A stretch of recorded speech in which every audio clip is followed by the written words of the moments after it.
So our opponent stated that the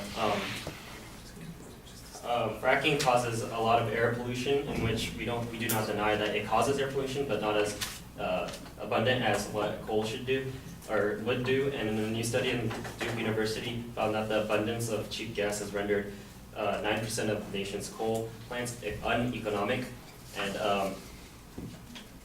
the water from fracking can actually be handled in several ways: storing, re-injecting, or recycling. The real problem is that the water is not properly priced. As a landowner, you are entitled to draw water from your underground aquifers at whatever rate we wish. And even if that water is flowing through your land, we therefore tend to treat the water as free good. Putting a price on it, alternatively, finding a way to assign property rights would actually fix this problem. As a third alternative, the government could regulate it. In any case, it's actually a solvable problem. Stating that the chemicals of how it causes carcinogens, the University of Colorado Boulder study said that they have found that there is little to fear. In their study in November 12, 2014, the paper in analytical chemistry identified the surfactants found in fracking fluid samples from Colorado, Louisiana, Nevada, Pennsylvania, and Texas. Results showed that the chemical found in the fluid samples were also commonly found in everyday products, from toothpaste to laxative to detergent to ice cream. This is the first published paper that identifies some of the organic fracking chemicals going down the well that the companies use, said Michael Thurman.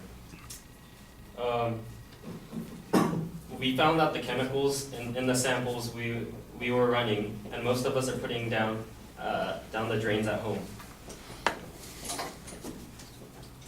So the chemicals that play in the fracking process are mostly food-based, and can be consumed with no ill effects.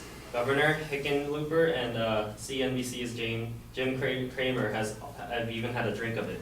And to illustrate their point, he said that he's in the process of organizing what I'm calling the Great New Mexico Fractail Party, in which he gets several state legislators with media cameras rolling to pour frack fluid from the tank to our glasses and toast to American energy freedom. In terms of the earthquake that was mentioned, only 8 locations have experienced injection-induced earthquakes. Most of them were too weak to feel, and none was causing significant damage. The biggest of the quakes, measured 4 on the Richter scale, coincided with injections into the wells. Even in England, the drilling company, Quadria Resources, said the activity probably caused a couple earthquakes, but they were less than 2 on the Richter, which is as rough as a truck driving down your street. So we just wanted to make sure we weren't asking the operators to see the activity based on erroneous location of the earthquake. Once a magnitude of 2.7 earthquake happens, the state will be able to examine the past, and lesser earthquakes will to see if there's a pattern associated. There is actually no way as of yet to determine if fracking is directly causing earthquakes.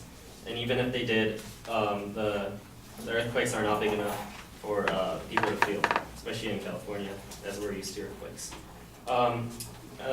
Governor Jerry Brown, during a speech, focused on the climate change, and it says that California and most of you are driving over 330 billion miles a year, 99% using fossil fuel. So in terms of banning fracking, it is pretty much impossible. And the result of chemicals spilling into the environment is not because of fracking itself, but it's from the leaky cement walls and casings, in which those can be properly prevented by either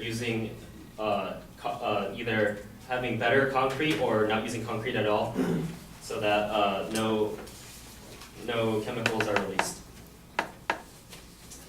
And in U.S. gas production, No, we got to cut you off here.